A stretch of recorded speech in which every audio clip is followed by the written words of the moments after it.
think that's what life is about. Truly finding yourself. And then closing your eyes and dying in your sleep. 5 artists who predicted their own deaths.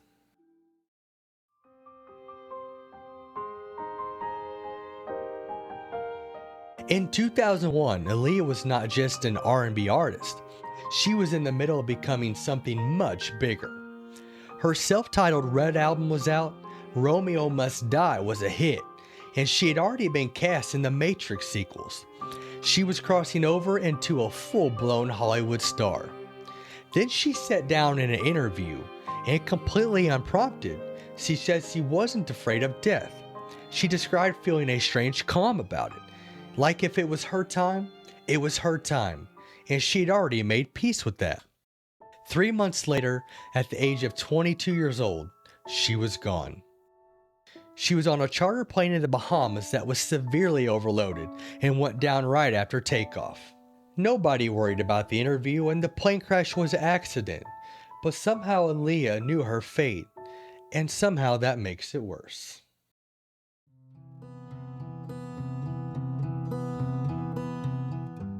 Kurt Cobain was the biggest rock star on the planet, and he absolutely hated it. Nirvana had released In Utero, and the media was labeling him a voice of a generation, and he was suffocating under the weight of it. He had lost his privacy. All he wanted to do was make music in his garage, and it was eating him alive.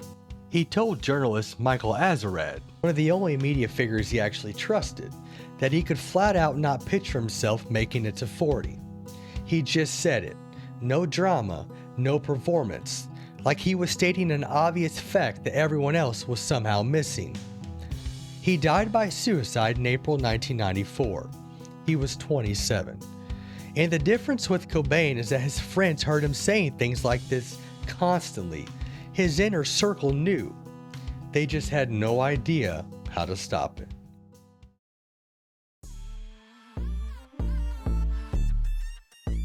X was a poster child for the SoundCloud rap era. Controversial, polarizing, and impossible to ignore. His album Question Mark had just hit #1 on the Billboard charts. He was 20 years old and reshaping what modern hip-hop sounded like in real time.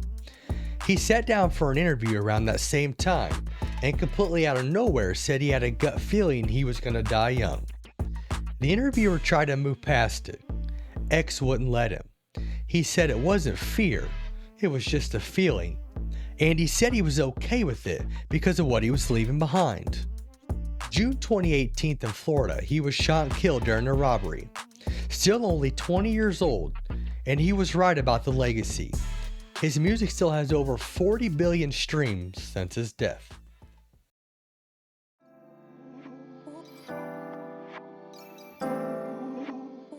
Tupac Shakur was the center of gravity for an entire decade of pop culture. Multi-platinum artist, critically acclaimed actor, and the most polarizing figure in music. By the time he was deep in the East Coast-West Coast war, he had already been talking about dying young for years. He didn't just say it once, he said it in tracks, in interviews, and in random conversations, the way most people talk about the weather. In 1994, 2 years before he was actually killed, he told an interviewer directly, "The streets don't work that way." He was not going to see 30. In September 1996 in Las Vegas, he was shot in a drive-by and died 6 days later. He was 25 years old. He didn't make it to 30. He barely made it halfway.